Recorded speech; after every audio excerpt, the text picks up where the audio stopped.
स्वागतम सुस्वागतम। आइए गुरुकुलम यूट्यूब चैनल से जुड़े सभी को मेरा प्यार भरा नमस्कार। मेरे प्यारे 8वीं कक्षा के विद्यार्थियों, तुम लोगों के साथ आज मैं एक प्राचीन कविता के जरिए हाजिर हुआ हूँ। तुम लोगों के पल्लव भाग 3 के पाठ क्रमांक 10वां पाठ की शीर्षक गोकुल लीला। यह एक कविता है।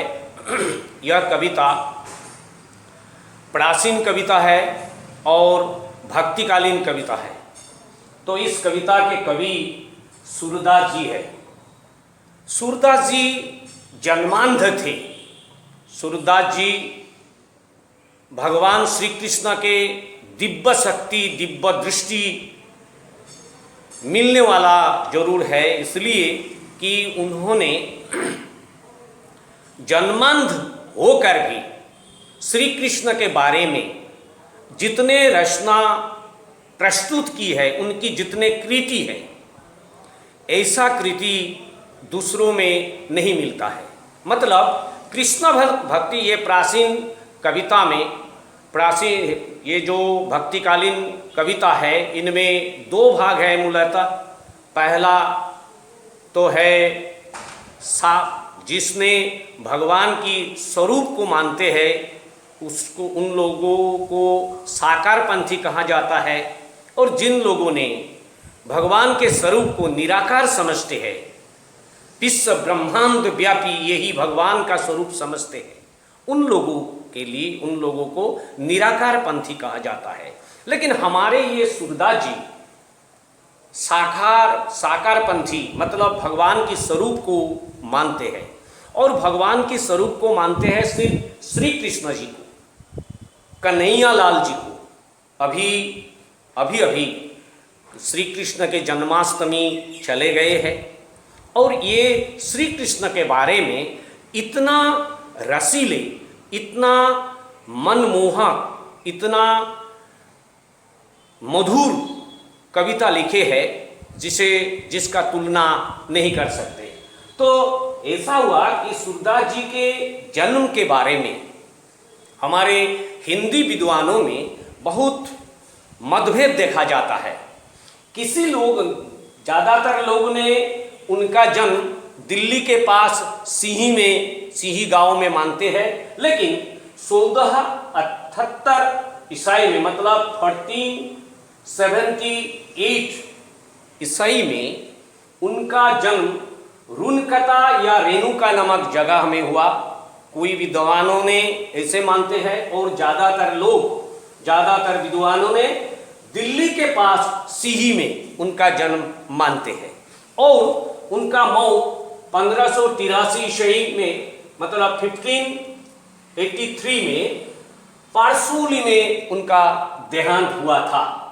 तो जो ही हो, उनका जो उनके बहुत सारे रचना हो सकते हैं, लेकिन प्रामाणिक रूप में अब तक ये 3 रचनाएं मिलते हैं। प्रामाणिक रचना में इन 3 रचना यही है: सूर सागर, साहित्य लहरी और सूर सरावली। इनमें से कवि सूरदास जी की सूर सागर नामक जो कृति है, ये सर्वश्रेष्ठ माना जाता है।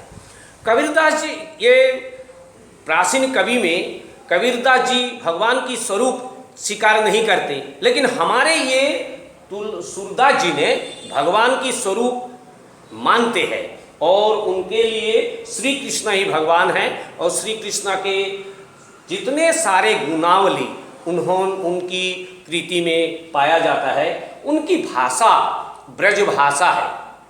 ब्रजावली जो भाषा है, ब्रजावली भाषा के माध्यम उन्होंने कविता लिखी है। और मैं पहले इस कविता को पठन करूँगा। कविता मतलब आज की कविता गोकुल लीला। किलकत कान्हा घुतुरवानी आवत, मणिमय कनक नंद कई आंगन, बिंब पकरीब धावत, कबहू निरखि हरि आपू छाह को, कड़ छो पकड़न चाहत, किलकी हंचत राजत दई दतिया, पुनि पुनि तिन्हि अवगाहत, कनक भूमि पड़ कड़ पग छाया, यह उपमा इक राजति, कड़ी कड़ी प्रतिपद प्रतिमनि वसुधा, कमल बैठकी साजति, बाल दशा सुख निरखी जोसोदा, पुनि पुनि नंद बुलावत, अंछरा तोड़ लोई धाकी, सूर के प्रभु कौ दूध पियावती। तो इस कविता में कवि जी ने, सूरदास जी ने श्री कृष्ण की बाल अवस्था में, मतलब जिस समय बच्चा अपने माँ की दूध पीकर अमृत खाकर पलते हैं, उस समय की है। जिस समय बच्चा अपना हाथ अपने पैर पर खड़ा नहीं हो पाते, अपने बल पर घुटन और हाथ के जरिए चलते हैं। हम असमिया में जिसे आठू काढ़ी जुआ बोली को, उसी अवस्था में श्री कृष्ण की ऐसा एक प्रतिछवि कवि जी ने हमारे लिए प्रस्तुत किया है। क्या किलकत कान्हा घुतुरुआनी आवत, मतलब आठू कारी कारी, मतलब अपने घुटन के बल पर हाथों के जरिए आगे चलते हैं श्री कृष्ण। मणिमय कनक नंद कई आंगना, वो तो उनकी पिता नंदराज, दरअसल उनके पिता वसुदेव हैं, वसुदेव उनका पिता, लेकिन यशोदा नंद राजा के घर में उनको पाला पसा गया और उनको ही नंद राजा को श्री कृष्ण के पिता माना जाता है। एक राजा की आंगन बहुत सुशील होता है, बहुत सुंदर होता है, कनक से भरे हुए है। मणिमय कनक नंद कई आंगना, चारों तरफ सुंदर ही सुंदर कनक से भरे हुए है। बिंब पकड़ी हुई धावत, बिंब मतलब साया।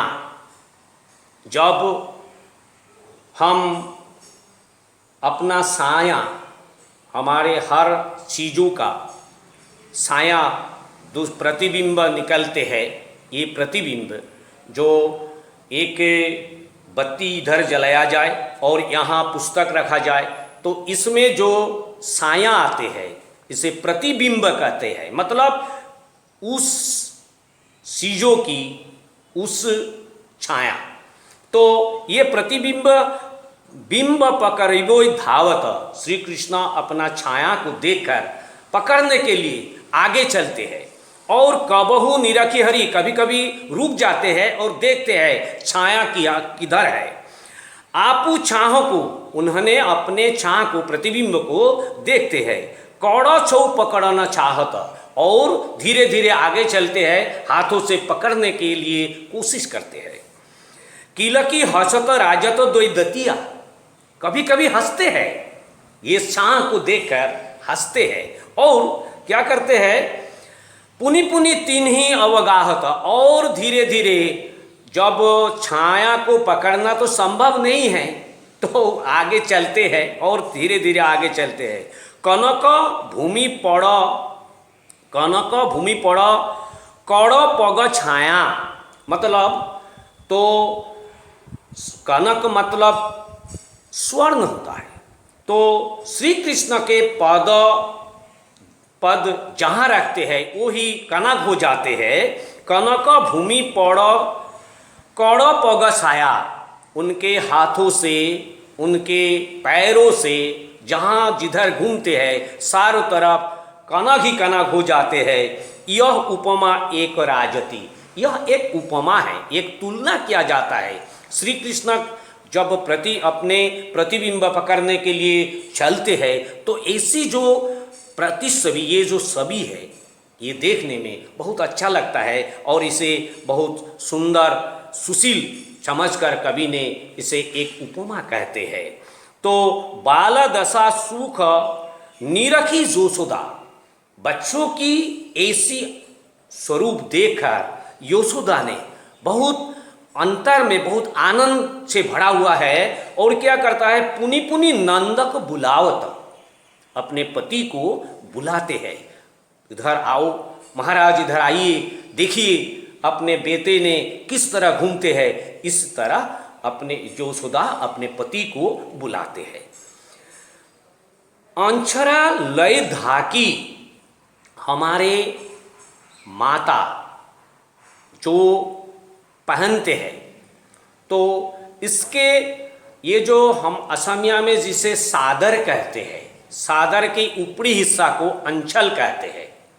तो ये अंचल जब सोते बच्चे को, सोता बच्चा दूध पीना चाहते हैं, माँ अपने बेटे को, अपने संतान को दूध पिलाते हैं, तो उस समय क्या करते हैं, इसी तरह अपने अंचल को इस तरह ढाक लेते हैं और इस तरह बच्चों को अपना दूध पिलाते हैं। तो इसे कहते हैं अंछरा तौरा लय धाकी। यशोदा ने अपने अंचल ढाक कर श्री कृष्ण को, सूर्य के प्रभु को, श्री कृष्ण सूरदास जी के प्रभु, और सूरदास कहते हैं अपने प्रभु को, यशोदा माता मैया ने दूध पिलाने के लिए अपना अंचल ढाक कर रखा है और श्री कृष्ण आनंद में आनंद लेकर अपना मायके से अपना माँ के दूध पीने लगते हैं। तो ठीक है, ये है पहला स्तबक। और दूसरा जो स्तबक है मैया, ये तो बहुत बढ़िया भजन गाते हैं, तुम लोग जरूर सुनते हो। मैया मैं नहीं माखन खायू, ऐसा। तो मैया मैं नहीं माखन खायू, ख्याला पड़ो ये सौखा चबोई मिली, मेरे सुख लपतायू। देखी तू ही चिक के पड़ भाजना, ऊंचे धड़ी लटकायू। हों जो कहत नन्हे कड़ अपनो, मैं कैसे कड़ी पायूं। मुख दधी पोंची बुद्धि ई क किन्ही, दोना पीठी डुड़ायू। दाढ़ी छंती मुचुकाई जोसुदा, श्याम ही कंठ लगायु। बाल विनोद मोद मन मोहयु, भक्ति प्रताप दिखायु। सूरदास जसुमत को यह सुख, शिव बिरिंसी नहीं पयु। तो मतलब इस स्तबक में, इस पद में सूरदास जी ने श्री कृष्ण को भगवान कहते हैं और हमारे भगवान के मूल स्वरूप तीन समझते हैं, ब्रह्मा विष्णु महेश्वर। तो ब्रह्मा जी या शिव जी ऐसा सुख कभी नहीं पाया, मतलब अपने माँ की दूध पीने की अवसर नहीं मिला। भगवान किस तरह, किस अवस्था में हम भगवान को मिलते हैं इसके पता नहीं, लेकिन यह हम जानते हैं श्री कृष्ण एक मानव रूप लेकर पृथ्वी में आया था और उनका जो जितने सारे सुख, ऐसा सुख ब्रह्मा और शिव जी कभी नहीं मिला है। उन दोनों भगवान ऐसा सुख से वंचित है। तो श्री कृष्ण ने यहाँ जो सूरदास जी ने कहा मैया मैं नहीं माखन खायू। नंदराज तो ग्वाल है, मतलब दूध की व्यवसाय उन लोगों के लिए ही है और उन लोग दूध की व्यवसाय करते हैं। और तो उन लोगों के घर में तो दूध या दही बहुत मिलते हैं। तो मैया मैं नहीं माखन खायूं, दही के ऊपर जो चीज़ हम मिलते हैं तो इसे क्रीम कहते हैं, हम असमिया में जिसे क्रीम कहते हैं, ये अंग्रेजी शब्द है, लेकिन ये जो है तो ये हम मक्खन कहते हैं। तो श्री कृष्ण ने कहा मैं माखन नहीं खाऊं, मैं माखन खाया नहीं। ये हमारे जितने सारे सखा है उन लोगों ने मुझ पर क्या किया, ख्याल पड़े ये सखा छबई मिली, उन लोगों ने मुझसे ख्याल किया है और उन लोगों ने मेरे मुंह में लपटाए है, ये मक्खन मुझे मेरे मुंह पर लपटा दिया है। मैं मक्खन नहीं खाया, मैं नहीं सूड़ी किया। देखी तू ही सिक्के पड़ भाजन ऊंचे धरी लटकायो, तुम ही तो, ये जो किताब में ये तस्वीर है, इस तस्वीर में तो स्पष्ट रूप में है, सिक्के में ऊपर रखा जाता है दही की पत्र, और कहाँ है तुमने इतने ऊंचे पर रखा है, जो तुमने भी वहाँ से दही की पात्र ये घोड़ा निकालने में तुम्हें भी दिक्कत होता है, और मैं कैसे ये लाऊं। देखी तू ही सिक्के पड़ भाजन उसे धरी लटकायो, तुम मैया तुम ही तो ये सिक्के पर रखा और बहुत ऊपर रखा है। हो जो कहता नन्हे कौड़ अपने मैं कैसे करी पायूं, जो तुम ही साधारण स्वरूप में जिसे ला नहीं पाते, मैं कैसे पाऊं, मैं तो छोटा हूं। मुख दूधी पसी बुद्धि इक किन्हीं दोना पीठी डुरायो, अपने मुंह में लपटाए हुए मक्खन को पोस लिया है और मायके को अपना निर्दोषिता प्रमाण करने के लिए उन्हें जोड़े रहते हैं। दाढ़ी संती मुसुकाई जो सुदा श्याम ही कंठ लगायु, उन्होंने इतनी विनती पूर्वक, इतनी अपना बाल सुलभ भाषाओं से यशोदा को कहा और उन्हें यह प्रतिपन्न किया कि उन्हें मक्खन खाया नहीं। ये जो किया है उनके सखी सब ने किया है।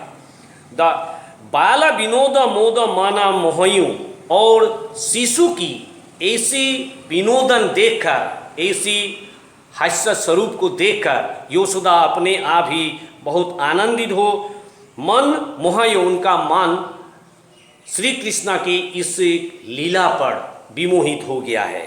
भक्ति प्रताप दिखे, साथ ही श्री कृष्ण ने अपने जो भक्ति की प्रताप, उनकी जो शक्ति, श्री कृष्ण की जो शक्ति, इसे भी दिखाया है। सूरदास जसुमती को यह सुख, सूरदास ने कहा यशोदा मैया इतना सुख मिला जो दूसरा कोई नहीं मिला है, और सूरदास ने यह साबित किया है यशोमती के पुत्र, यशोदा के बेटा, नंदो के लाल श्री कृष्ण मतलब भगवान विष्णु जो सुख मिला है, ऐसा सुख शिव बिरंसी नाही पायु, जो सुख भगवान शिव जी या भगवान ब्रह्मा जी कभी नहीं मिला है।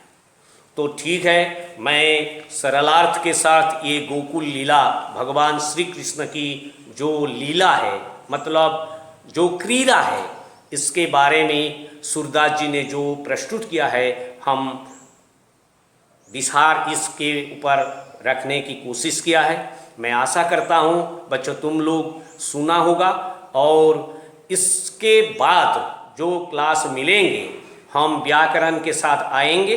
तब तक के लिए नमस्कार, धन्यवाद।